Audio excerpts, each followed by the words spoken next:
নমস্কার, আবার এসে গেছি শ্রী শ্রীমা শারদামণির জীবন ও দর্শন কথা নিয়ে।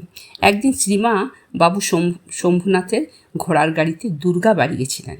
যাবার সময় তার এক পুরুষ ভক্তকে বলেছিলেন, তুমি বাড়িতে থাকো, ঠাকুর আমাকে বলতেন কত আর ঠাকুরদের সব প্রণাম করবে, একটা কলসির ভিতর সমস্ত ঠাকুরকে নিয়ে সেই কলসিটাকে প্রণাম করলেই তো সব প্রণাম হয়। কেদারনাথের আরতি দর্শন করে মা বলেছিলেন, এই কেদার আর সেই কেদার এক, যোগ আছে, একে দর্শন করলেই তাকে দর্শন করা হয়, বড় জাগ্রত। একদিন শ্রীমা বিভিন্ন আশ্রমের সাধুদের খাইয়েছিলেন, সকলকে একটা করে কাপড় দিয়েছিলেন, আর সেই সঙ্গে তিনি তাদের অর্থভাণ্ডারে 10টা টাকাও দিয়েছিলেন।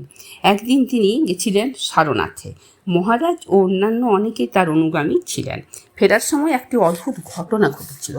মহারাজ যে ঘোড়ার গাড়িতে করে সারনাথে গেছিলেন, সেই ঘোড়ার গাড়িটি মার জন্য ছেড়ে দিলেন, আর মা যে গাড়িতে করে এসেছিলেন সেটি নিজে চড়ে বসলেন। কিছু দূর যেতে না যেতে মহারাজার ঘোড়াটি হঠাৎ খেপে গেল। সে পথভ্রষ্ট হয়, গাড়ির ধ্বংসস্তূপের গায়ে ধাক্কা লেগে যায়, আঘাত লাগে মহারাজের গায়ে, শরীরে অনেক স্থান কেটে যায়, সেখান থেকে রক্তও ঝরে। সেই সব খবর মায়ের কানে পৌঁছায়। তিনি আর্তনাদ করে উঠেছিলেন, দেখলে কেমন বুদ্ধি করে আমাকে বাঁচিয়ে দিলে, এ বিপদ আমারই অদৃষ্টে ছিল। ধন্যবাদ। আমার ভিডিও ভালো লাগলে অবশ্যই লাইক কমেন্ট করবেন আর একটা সাবস্ক্রাইব করবেন প্লিজ।